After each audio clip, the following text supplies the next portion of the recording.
আগের ঈদের দিনের সকালটা শুরু হতো ঈদের নতুন জামা পরে সাজুগুজু দিয়ে, আর এখন ঈদের দিনের সকালটা শুরু হয় রান্না বান্না, ঘর গোছানো, আরো কত কি নানা রকমের ব্যস্ততা দিয়ে।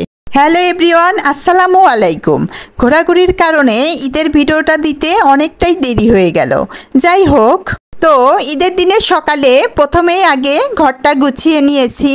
আসলে ঘরটা গোছানো থাকলে চোখেরও শান্তি, মনেরও শান্তি, তাই না? ঘর গুছিয়ে একটু বারান্দায় যেয়ে বসলাম। ঈদের দিনে কিন্তু বাইরের ওয়েদারটা বেশ সুন্দর ছিল। মনে হচ্ছিল এখানেই বসে থাকি আর বাইরের এই সুন্দর পরিবেশটা উপভোগ করি। আচ্ছা, গৃহিণীদের কি এভাবে বসে থাকলে চলবে বলেন? তাই তো উঠে গিয়ে রান্নাবান্নার আয়োজন শুরু করে দিলাম। প্রথমেই আমি মিষ্টি জিনিসগুলো, সেমাই, ফিন্নি এগুলো রান্না করে নিব। আমি সচরাচর ঈদের সেমাইগুলো আগের রাতেই রান্না করে রাখি। এবার আলসেমিতে আর করা হয়ে ওঠেনি, তাই ঈদের দিনই সেমাইগুলো রান্না করে নিচ্ছি। আর রান্না করলাম একটু পাস্তা। এগুলো রান্না শেষে সবাই মিলে নাস্তা করতে বসলাম। আমার পাস্তা, সেমাই, ফিন্নি সব কিছুই নাকি ভীষণ মজা হয়েছে। সবাই খেয়ে তাই বলল। তো সবাই মজা করে নাস্তাটা সেরে ফেললাম। এরপরে ঈদের ড্রেস পরে রেডি হওয়ার পালা। ফার্স্টেই আমি ঈদের ড্রেস পরে রেডি হয়ে নিলাম। এরপরে একে একে বাচ্চাদেরকেও রেডি করে দিলাম।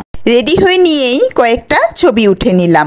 এরপরে বাচ্চাদের সাথে একটু টাইম স্পেন্ড করলাম, ওদের সাথে খেলাধুলা করলাম, ওদের সাথে মজার মজার গল্প করলাম। মা বলো, আমি একটা গল্প বলি। বলো।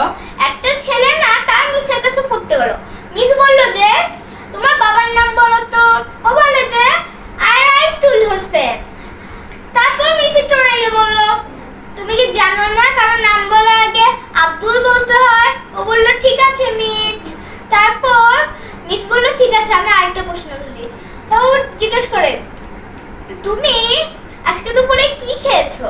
ও বলে যে আব্দুল টাকি মাছ দিয়ে, আব্দুল ভাত দিয়ে, আব্দুল ডাল দিয়ে, এসব দিয়ে খেয়েছি আব্দুল। তারপর মিস বলল, তোমাকে সব কে শিখিয়েছে এসব জিনিসের আগে আব্দুল বসে?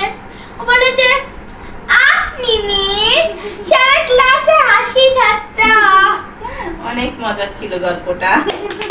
বাচ্চাদের সাথে একটু সময় কাটিয়ে দুপুরের জন্য গরুর মাংস বসিয়ে দিয়েছি।